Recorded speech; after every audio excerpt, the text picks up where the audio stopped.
If memory serves us right, Joe Biden just a few weeks ago threatened us with a dare. Some people ask whether you are fit for the job. And when you hear that, I wonder what you think. Watch me. Well, primetime took him up on it. And we watched something yesterday that was worse than falling off the steps of Air Force One, worse than falling off the bike, and worse than saying Russia can invade Ukraine just a little bit. Just a month ago, Indiana Congresswoman Jackie Walorski was killed in a tragic car accident. This was a major story in Washington. Joe Biden put out a written statement saying, Jill and I are shocked and saddened by the death of Congresswoman Jackie Walorski. And then Joe Biden spoke to the Congresswoman's brother on the telephone, offering him his condolences. But yesterday, on stage in Indiana, Biden didn't know she was dead and went looking for her. And I want to thank all of you here for including bipartisan elected officials like Representative Governor, Senator Braun, Senator Booker, Representative Jackie. Are you here? Where's Jackie? I didn't think she was going to be here. Where's Jackie? She's in heaven. How do you explain something like this? There will be a bill signing in her honor this coming Friday. So, of course, she was on his mind. She was of top of mind. He said, Jackie, are you here? Where's Jackie? She must not be here. No, I totally understand. I just explained she was on top of mind. If the late Congresswoman was top of mind for the president and her family was expected to be here, and that's what he was thinking about, why was he looking for her? Again, I think people can understand. I think the American people out there who, watch the briefing from time to time, maybe at this moment, will understand when someone is at top of mind. If Jackie was top of mind, whatever that means, and he knew Jackie was dead, why was he looking for her? The president's getting worse, fast. And he looks as lost as he sounds. Here he is yesterday. We'll go down on this. We'll go down here on this. Biden can't even navigate his way around a stage. Do you really think he's in full command of the country, full command of the White House? Joe Biden's not in command of anything.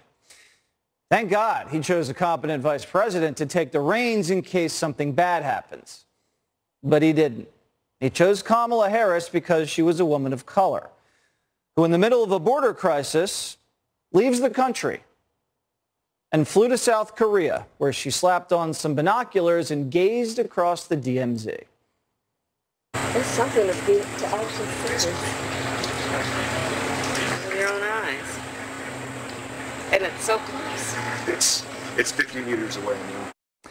Kamala's like a child, experiencing constant awe and wonderment. So with mini telescopes dangling from her neck, Kamala was inspired to discuss her true passion, outer space. Have you seen the photographs from the Webb telescope? It's humbling. So we invested in this telescope, and the images just came back, and they show us 3 billion years back to the beginning, to all these galaxies. It's the most humbling thing you have ever seen. Space was obviously top of mind for Kamala. I'm sure the officers there were thrilled to hear Harris babble on about a galaxy far, far away with North Korean missiles pointed right at them. You know, North Korea, one of our biggest allies. So the United States shares a very important relationship, which is an alliance with the Republic of North Korea. And it is an alliance that is strong and enduring.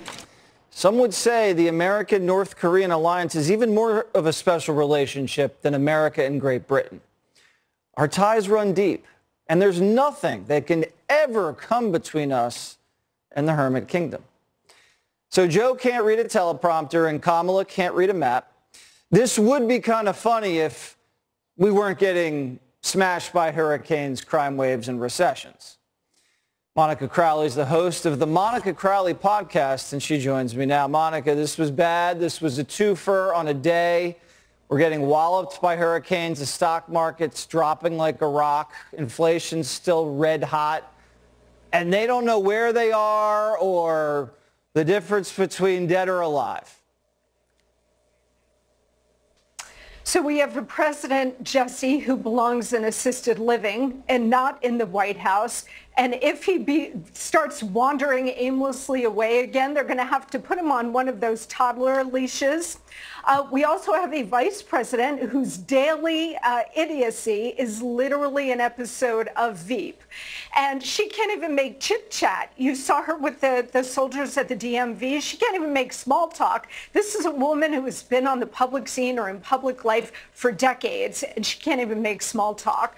So, look, it's easy to laugh at this. It's easy to point fingers. And a lot of people say, gosh, golly, this is so sad. But you know what, Jesse? This is worse than sad.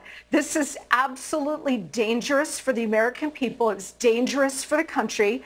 Country has very serious problems. And what we're actually experiencing now is a grave and rolling constitutional crisis where we actually have no formidable leadership. This country has grave problems, all created by the Democrats, and we've got serious international threats like China, what is happening on the border, Iran marching toward a nuclear weapon, terrorist groups ascendant, and we have zero leadership. We've got a senile president. We've got a vice president who's in a chronic state of nervous breakdown. None of this inspires confidence in the American people. And every Republican running in the midterms should link every Democrat opponent to Joe Biden and Kamala Harris.